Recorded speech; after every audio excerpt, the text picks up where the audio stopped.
Hello, folks. Welcome to Underlords Universe. This is a place where I usually gather with my brother and our bass player, Josh, to talk about things that inspire us in our old age to continue to be creative and write and record our own stuff. But today I'm doing a solo show just because I've been really digging into the brand new release, or I should say re release, in fact, remix of Scorpions' Lonesome Crow, the first Scorpions album. And that was just released recently, and so I got a few thoughts on that, and I'd like to share them with anybody who might be uh, interested in the Scorpions, be a Scorpions fan out there. And if you are, cool. Like, subscribe, offer your own thoughts. Have you heard the new Scorpions remix of Lonesome Crow? What are your thoughts? Here are mine. So first I'm going to just do a quick bit on the album itself, because it's a bit of an obscure album in the sense that it's got my notes here. It's a bit of an obscure album in the sense that it doesn't represent the Scorpions as they came to be known, certainly, and even from their 70s output. The Lonesome Crow album is a bit of an outlier. And that's partly because Rudolph formed the band in 1965, and then they ended up getting their first recording out. Actually, a couple of demos, a song called I'm Going Mad and another song called Action, which both were re-recorded for the 1972 release, Lonesome Crow. That's my original CD of it.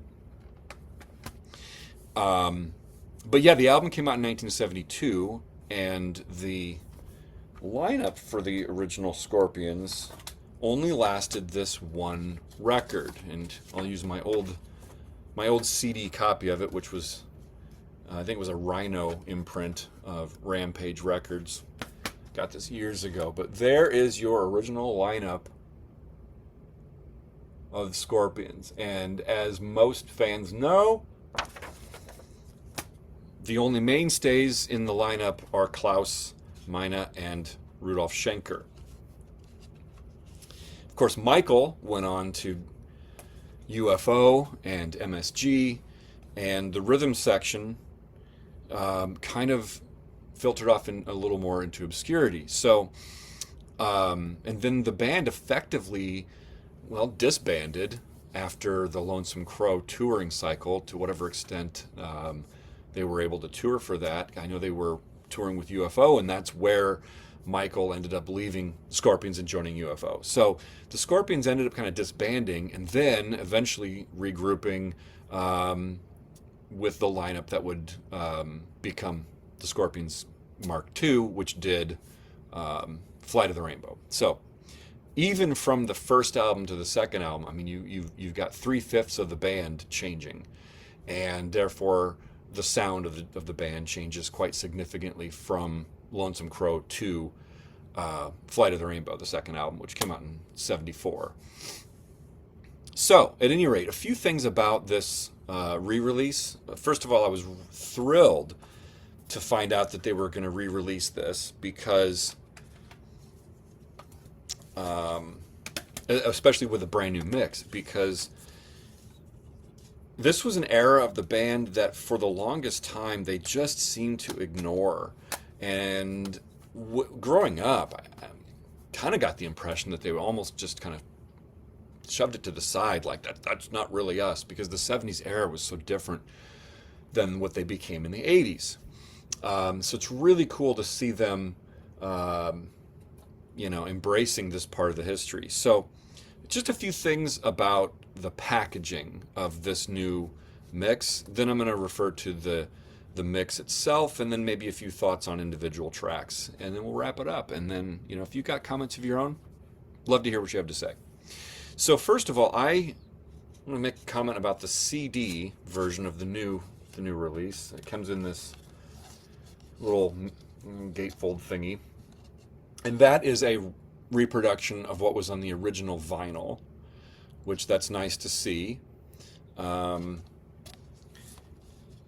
The booklet that came on the inside is nicely done.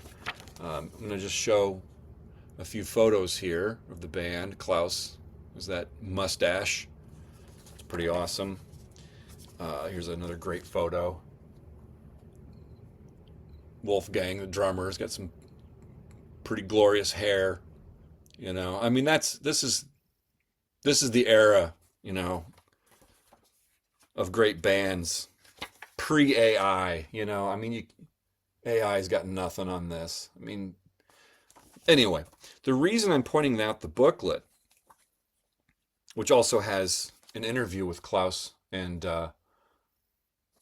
Rudolph, but the reason I'm pointing it out is because I think there's some missed opportunities when it came to the vinyl, because the vinyl is a gatefold, but they put the interview in both English and German. It's only English on the CD, but they put the interview in English and German inside the vinyl without replicating, of course, the inside of the original vinyl. That seems like I wouldn't have done that. Like, I don't understand why they couldn't have just done an insert with the interview and replicated the original inside of the vinyl as well. That would have been pretty cool.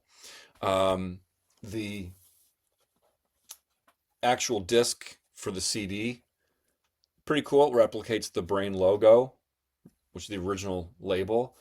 And then the album on vinyl is pretty cool. It's got that smoky kind of, whatever you call that. I don't care what you call it. It's pretty cool with the Brain logo right there, like that. And it's in this kind of polyline sleeve, which is nice. So there's some really nice features, but I think that there was a little bit of a missed opportunity with how they put this together. I also think the packaging itself, I don't know if you can see that, but there you go. It's a decent bend that appeared on my CD version, and then, much to my chagrin, the spine on the gatefold was cracked like that.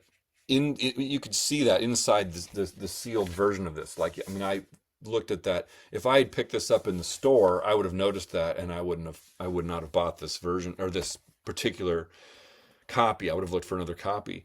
And that's the downside, of course, with buying things online these days, is someone else gets to pick out which actual copy ends up in your hands, and that's a downside. The other thing I think is a missed opportunity here is, I think the original mix of the album was actually pretty good. I don't think there was anything wrong with it per se. And I think that given the fact that there are recordings out there of Action and I'm Going Mad that were basically in demo form, it would have been really cool, I think, to have done a little bit more of a super deluxe type of thing. I mean, obviously they don't have maybe enough content for a full super deluxe type edition, but at least on the CD version, maybe they could have done a 2-disc set with the original mix, maybe with I'm Going Mad and Action, which were recorded for a compilation album called Psychedelic Gems 2, which apparently means there was a Psychedelic Gems 1. But those two songs were recorded originally for that, and then they were re-recorded for Lonesome Crow. So having the original mix, those two additional songs, or those two additional versions of those songs, and then the new mix as kind of a deluxe edition, I think would have been the way to go. But they didn't ask me, so whatever. Okay, now as far as the mix itself, looking at my notes, folks. Okay, so as I said, I think the original album sounds pretty good. I've never had a real problem with the way it sounded. But I do think the 2026 remix is superior. So here's some thoughts on that. If you are of the type that likes to A/B mixes, I kind of like to do this because when we record stuff, we'll spend a lot of time thinking about like the placements of instruments and where something should go and whether or not something is kind of fighting the frequency of something else. And it's just kind of fun to hear how the pieces of a musical puzzle gets put together. So I think one of the things about the original mix compared to the 2026 mix, it's actually wider. I think if you listen to this on headphones, the panning of the album is wider than the new mix, which kind of surprises me in a certain way. Um, a good example of this, where you can see this or hear it rather, is on "In Search of the Peace of Mind." It starts with these harmony guitars, and if you A B that to the new mix, the guitars are here on the original mix, and then on the new mix they're like here. So it does, especially on headphones, give a narrower sound stage. But in terms of generally the placement of the instruments in the new mix, it's pretty close to the original.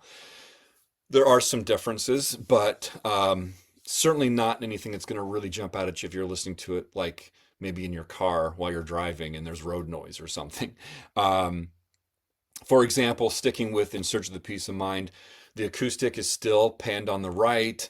The bass is still center. The idea behind this remix, I don't believe, was to really mess with it too much, but to try to just refine what was already originally there. And to that extent, if that was the goal, which is what it sounds like, I think that they succeeded. The bass overall is it's just a little less boomy, a little less prominent, a little plunkier. I think the guitars are a little less brash sounding. I think they're a little easier on the ears. So while I would say the original is a wider mix, I would say that the 2026 mix sounds deeper to me. Not loud, not deeper in a bassier sense, but just in the soundscape of it. The original mix sounds a little brighter and a little more brittle to me when it comes to the guitars, and a little easier on the ear on the new mix.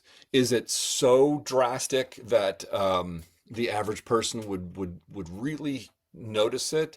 Probably not. And by average person, I don't mean some. Yeah, if you've listened to this album a fair number of times and you A B them, you might pick them up. But just a casual listener, just hearing it, kind of probably not going to notice a huge difference.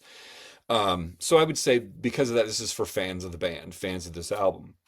Another example is the song "Leave Me," which if I was forced to pick a favorite song on the record, I think it would be "Leave Me." Um, Klaus's voice at the very, very beginning of the song, he says something like "I'm lost," and that's a little bit more prominent in the mix than in the original. Um, Now, as far as the panning of the vocals, for example, in "Leave Me," to my ear and the original, it sounds like Klaus's lead vocal is a little here, and then there's these ahs that come in. That's a little bit more here on the original mix. And then in the new mix, Klaus sounds more centered, and the ahs are more side to side, just like this. Now, they're not way out there. They're just like this, and Klaus's vocals right here. Whereas in the original mix, Klaus's vocals here, and the ahs are all right there. I think little things like that make the remix a success. I think it's, if you're listening on headphones, this would be my preferred mix, just for that reason alone. Um, so it's good. It's really solid. I think that if you're a real fan of the band, if you're a diehard fan of the band, it's definitely worth picking up. Um, as far as the actual, like the songs themselves, just a quick run through, because this was an album that for me was more of a novelty album growing up. I uh, I really grabbed Scorpions' "Lonesome Crow" as like a go-to record. It was more of when I was in the mood for something really novel, then I might put this album on. Despite the fact that actually the '70s era Scorpions with Uli John Roth is actually my favorite era of the band and has been since I was younger.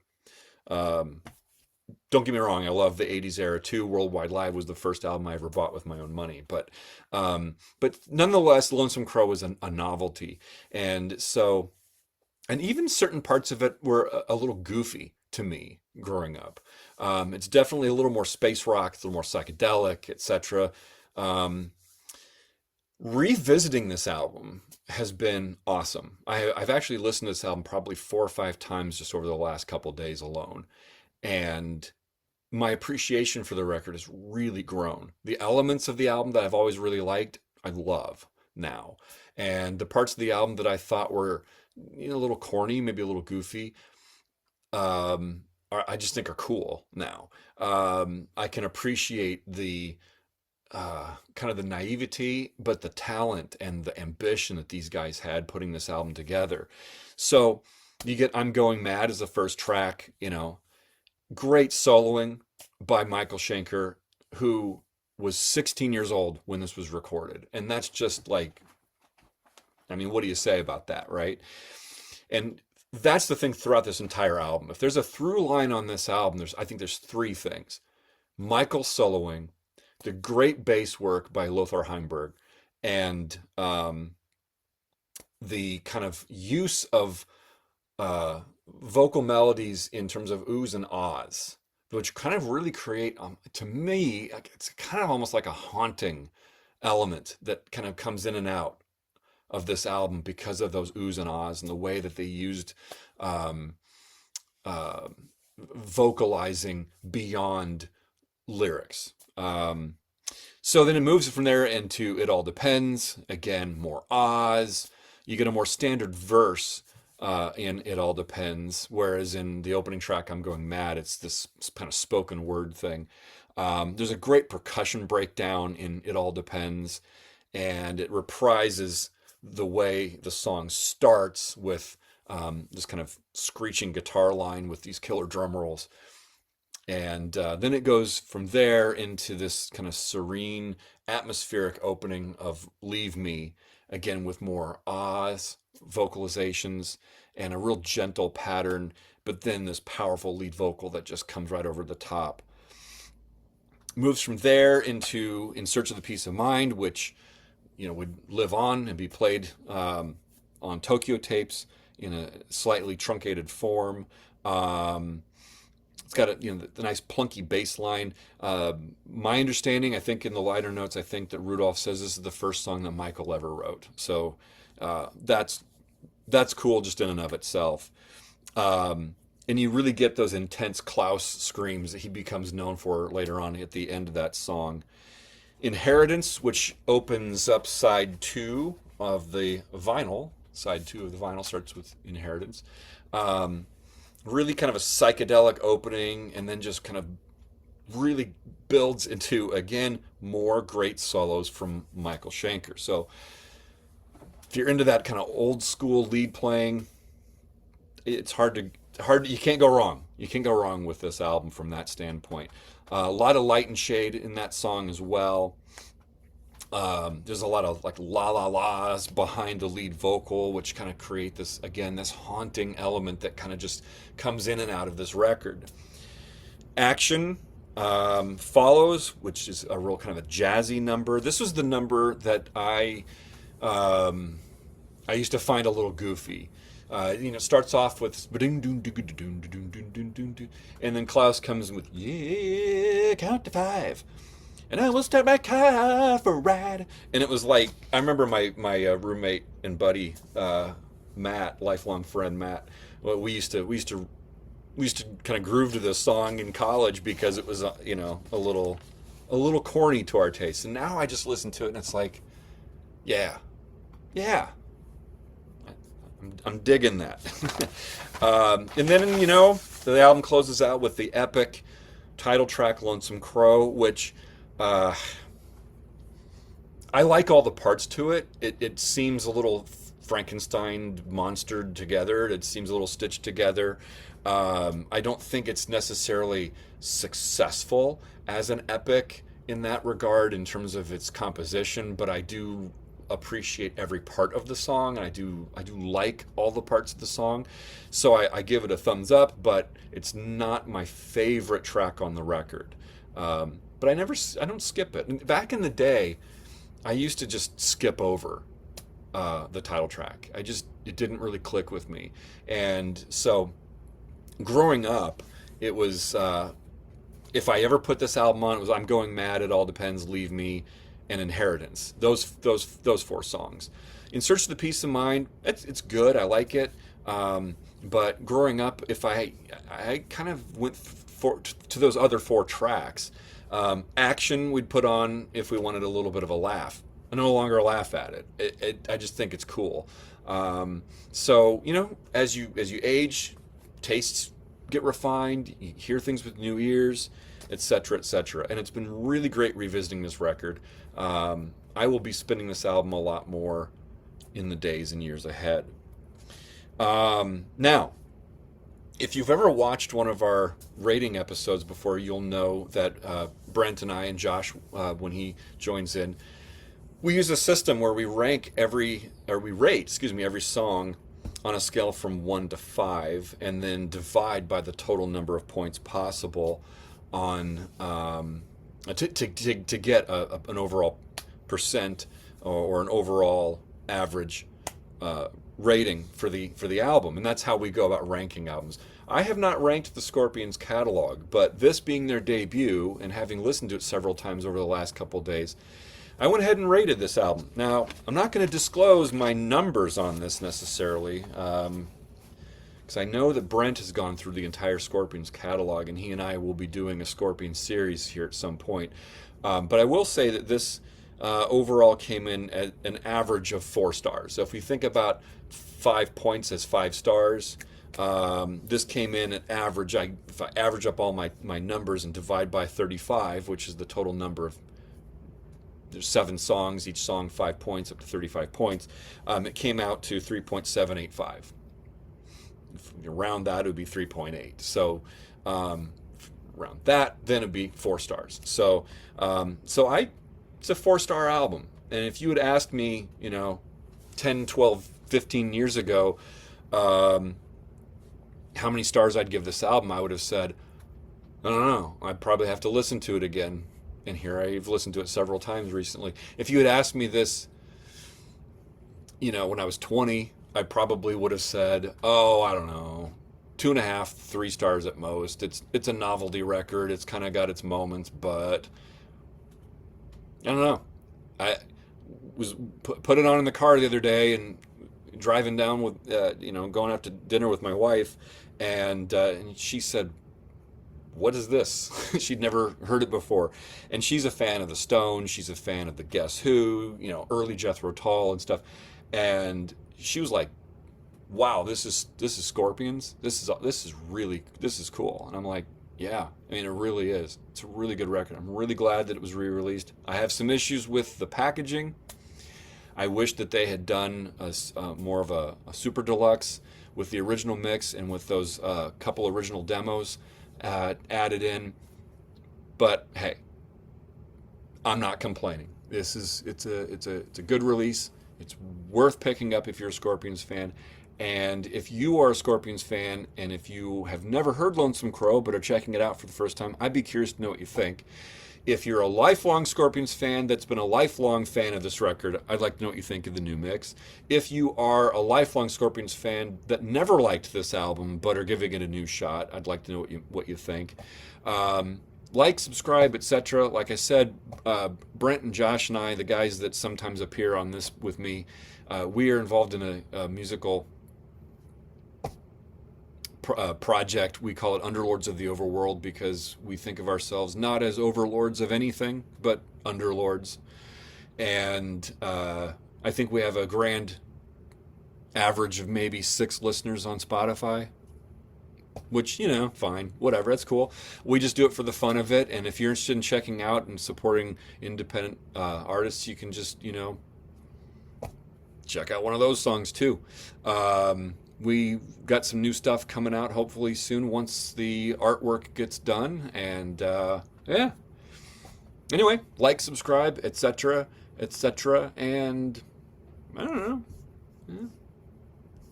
Have a good day. Until later. Toodles.